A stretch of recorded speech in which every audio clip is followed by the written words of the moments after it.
un magazine qui sert de pont entre les Burundais en exil et ceux restés au pays à travers des informations bien fouillées concernant tous les domaines de la vie du pays. Le magazine Humura Burundi est diffusé sur le web via le site de la RPA www.rpa.bi. Humura Burundi. 17h45 à la RPA. Merci d'être au rendez-vous. Bonsoir et bienvenue à ce magazine dont voici les principaux titres. Des voix s'élèvent encore plaidant pour les réfugiés burundais sous menace de rapatriement forcé par la Tanzanie. Le parti MSD interpelle entre autres l'Union africaine à réagir. À une semaine de la rentrée scolaire 2019-2020, les écoles à régime d'internat n'ont pas encore reçu de subsides de la part du gouvernement. Et enfin, assassinat en mairie de Bujumbura, 2 cadavres ont été retrouvés le matin de ce lundi à Ngagara et à Kamenge. Inès Rekizet avec vous pour la présentation. Côté technique, c'est Steve Niungeko, ingénieur Egide Mnemero. À vous tous, nous vous disons bonsoir et bienvenue.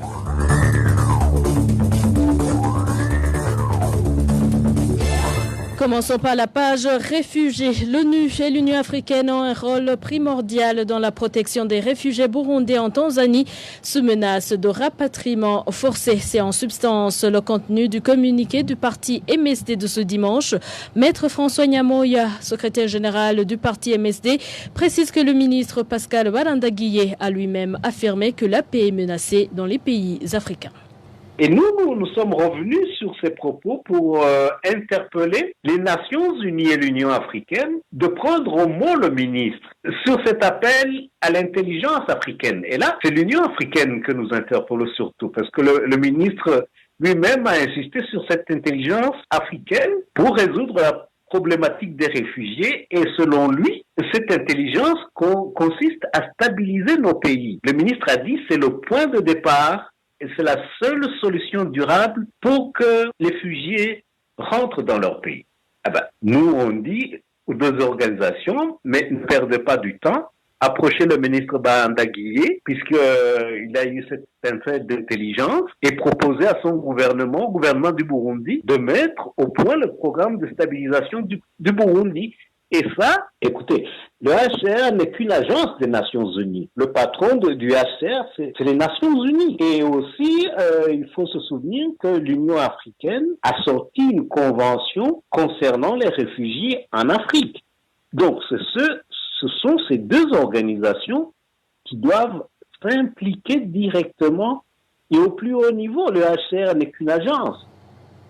Et du moment que la question des réfugiés fait partie des problèmes qui hantent le pays, Maître François Nyamoya estime que les 2 organisations devraient recourir à la force pour imposer la paix au Burundi.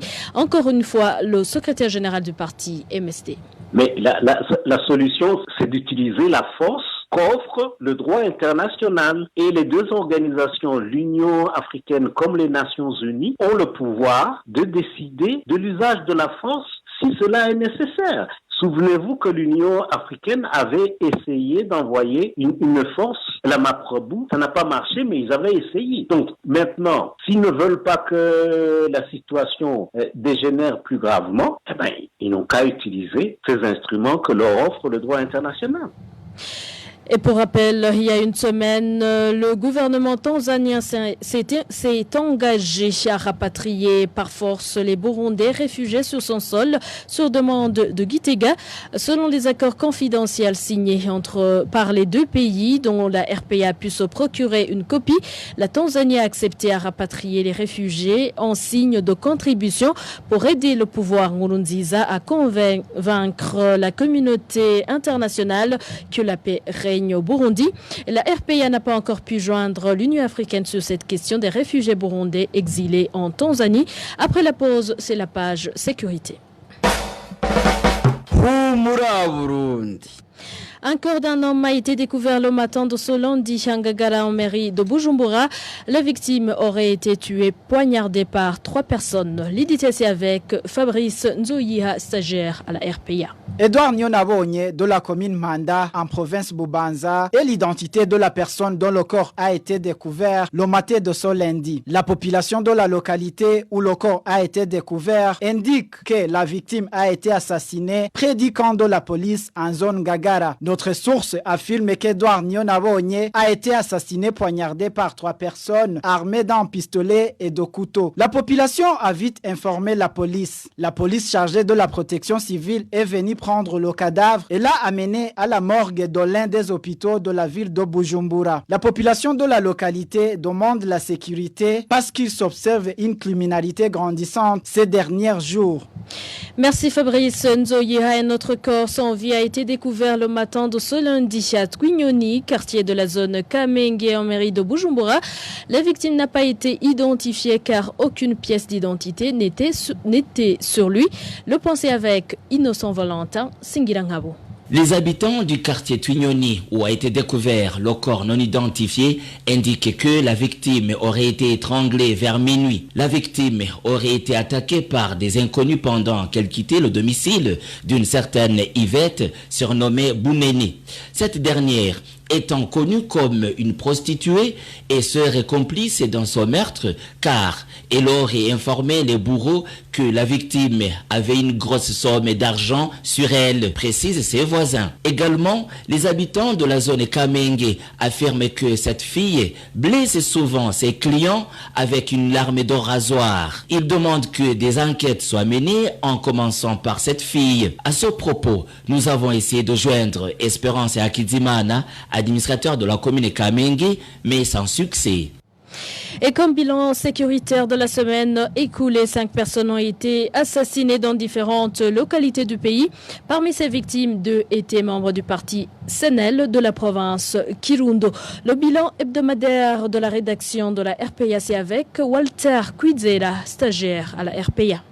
Jeudi dernier, le prénommé domicile a été retrouvé mort dans la palmeraie de Kivoga en commune Mutimbuzi de la province Bujumbura. Ceux qui l'ont reconnu affirment qu'il était vendeur au marché de Kamenge et habitait dans la zone Muzinda en commune Rugazi de la province Bubanza. Mardi dernier, 2 membres du parti CNL ont été tués en la commune et province Kirundo. Le premier est le nommé Eliezer Monezero, tué par un groupe de 4 personnes sur la colline Rupfunda. Le deuxième est un certain Pascal, retrouvé également mort au bord du lac Guihinda sur la colline Bugera. En mairie de Bujumbura, un cadavre d'un homme non identifié a été retrouvé mardi dernier dans le quartier Charama, zone Kinama de la commune Nahangwa. Les habitants de la zone Kinama indiquent que cette personne aurait été tuée ailleurs puis jetée à cet endroit. La dernière victime est le nommé Serge Nsengiyumva. Ce dernier était un Imbonerakure. Il a été tué par les membres du parti CNL lors de l'attaque menée par les Imbonerakure contre 2 membres du CNL sur la colline Burenza en commune Mubimbi de la province Bujumbura. La victime était responsable des Imbonerakure dans le secteur Mayanyagwa.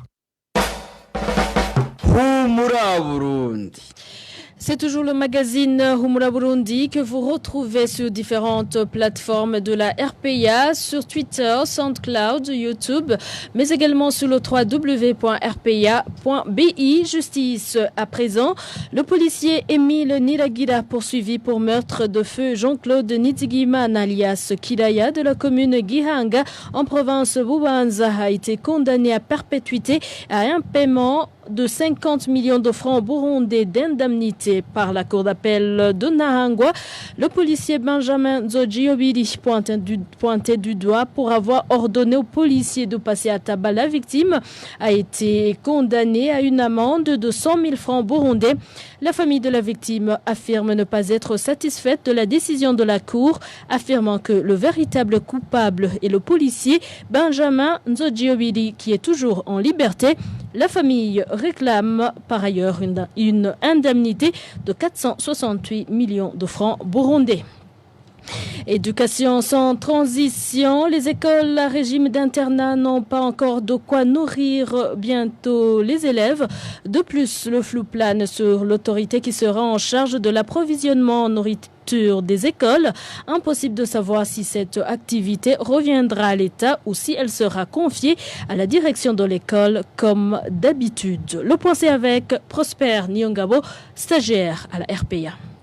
Certains des directeurs des écoles à régime d'internat affirment que les stocks sont vides à 5 jours de la rentrée scolaire. Ils déplorent le retard du gouvernement dans l'octroi des subsides. De plus, ils détiendraient des informations selon lesquelles c'est l'État qui va se charger de nourrir les élèves. Ces directeurs demandent au gouvernement de donner les subsides, à défaut de quoi rendre disponible les vivres dans les meilleurs délais. Il suggère que le rationnement des élèves soit assuré par le gouvernement, ce qui éviterait les dettes répétitives des écoles envers les fournisseurs et le cas de malversation des subsides. La ministre de l'Éducation et de l'Enseignement professionnel, Dr Janvier Ndirahisha, a déjà fixé la rentrée de l'année scolaire 2019-2020 au 9 de ce mois. Les écoles à régime d'internat accueilleront les élèves dès le soir du 8 de ce mois. Contacté à ce propos, le ministère de l'Éducation et de la Formation professionnelle n'a pas voulu s'exprimer. Merci à toi aussi, Prosper Nyongabo. Et à Gitega, les étudiants de l'Université du Burundi, campus Zégué, non membres de la Ligue des jeunes Imbonerakure du CNDD-FDD, déplorent les actes d'injustice et de harcèlement dont ils sont souvent victimes. Ces derniers trouvent les responsables du service social de ce campus complices des jeunes Imbonerakure, car au lieu de rétablir les victimes dans leurs droits, ils encouragent et protègent les Imbonerakure présumés auteurs de ces actes. Onésime Dushimagidze pour plus de détails. Ces étudiants du campus Zégué, non membres de la Ligue des jeunes Imbonerakure du parti CNDD-FDD, indiquent qu'ils sont victimes de plusieurs formes d'injustice. Aujourd'hui, la bourse n'est pas la même pour tout le monde. Plus inquiétant, ces étudiants n'ont pas droit de revendiquer car celui qui ose faire une réclamation est considéré comme un insurgé, témoigne l'un de ces étudiants. Un étudiant interne recevait une bourse de 9 500 francs burundais. Un étudiant externe avait droit à 30 500 francs burundais. Aujourd'hui, avec le système de pré-bourse, on trouve sur les comptes une somme de 4 500 francs burundais seulement pour certains. Pire encore, on n'a pas droit au recours car celui qui tente de faire des réclamations est pris comme un rebelle qui veut révolter les autres. Certains étudiants nommés par les responsables du service social au poste de commissaire sèment le désordre sur la quai au restaurant pour provoquer ceux qui ne sont pas membres de la Ligue des jeunes Imbonerakure du CNDD-FDD, comme l'indique l'un des étudiants victimes. Sur la queue au restaurant, personne n'a le droit de dépasser les autres. Pourtant, ces Imbonerakure nommés au poste de commissaire dépassent les autres et sèment du désordre. Lorsque quelqu'un pose la question de savoir pourquoi ils font tout ça, il est immédiatement convoqué par le service social et est accusé de rébellion. Ainsi, plusieurs étudiants ont été chassés des hommes de ce campus. Ces étudiants du campus Zégué, non membres de la Ligue des jeunes Imbonerakure, accusent les responsables du service social de ce campus d'être complices de ces jeunes Imbonerakure. Selon eux, au lieu de rétablir les victimes dans leurs droits, ils encouragent et protègent les Imbonerakure présumés auteurs de ces actes. Nous avons essayé de joindre Salvatore Nhawakinira, responsable du service social du campus Zégué, mais sans y parvenir. Et parlons agriculture à présent, l'engrais chimique n'est toujours pas disponible chez les agriculteurs du centre du pays, pourtant bien préparés pour la saison culturelle A. Ces agriculteurs demandent aux services concernés de tout faire pour rendre disponible cet intrant, surtout qu'ils ont déjà payé les avances. Plus de détails avec Hermès Nibandit. Ces jours-ci, il pleut normalement dans les localités du centre du pays. Les cultivateurs de ces localités ont déjà terminé le labour pour la saison culturelle A. Seulement, ils se heurtent au manque des engrais chimiques, comme l'indique cet agriculteur de l'une des communes de la province de Gitega. Nous sommes bien préparés, la pluie est bonne. Seulement, nous avons un problème de manque d'engrais chimiques qui reste introuvable. Normalement, nous utilisons le DAP importé. Nous avons versé nos avances sur les comptes de la COPEC et dans d'autres organisations comme Tubura. Mais nous ne savons pas à quand l'engrais sera disponible. Ces agriculteurs déplorent qu'au niveau des directions provinciales de l'agriculture et de l'élevage, l'on signale qu'il ne sera plus question d'importer l'engrais chimique, mais plutôt d'utiliser acheter l'engrais produit localement. De plus, le prix d'un sac de 25 kg n'est toujours pas connu. Si nous leur demandons le prix d'un sac, ils ne nous donnent pas de réponse. Eux-mêmes ne sont pas au courant de l'usage de ces nouveaux engrais chimiques. Ils nous disent qu'ils ne savent pas quand l'engrais sera disponible pour les distribuer aux personnes concernées. Donc, nous n'avons pas de réponse à nos doléances. Dans les provinces de Karouzi et Muramvya, ce manque d'engrais chimiques est également soulevé par les cultivateurs qui ont déjà payé les avances de 5 000 francs burundais chacun. Et dernier dossier de ce magazine, certains agents de la police profitent de la décision du maire de la ville pour exiger des pots de vin. La décision du maire interdit tout commerce ambulant dans la ville de Bujumbura. Les détails avec Éloge Divin Remecha, stagiaire à la RPA.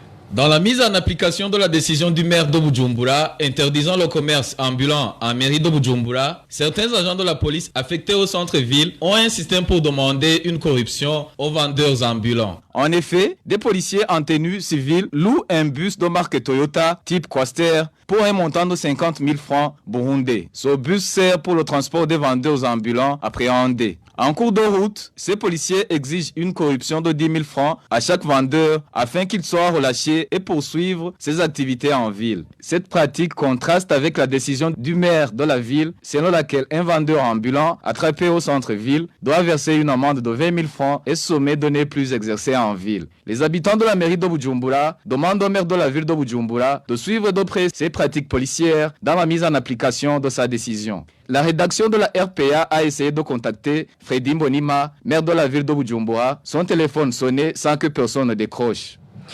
Et voilà, fidèles de la RPA, nous arrivons à bon port. Merci pour votre fidélité. Merci également à toute l'équipe rédactionnelle ainsi qu'à l'équipe technique. Ines Kakiza, j'étais avec vous.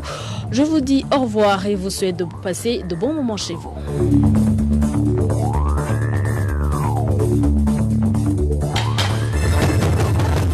C'était le magazine Humura Burundi. Un magazine comprend pour relier les Burundais en exil et ceux toujours au pays à travers une information de qualité.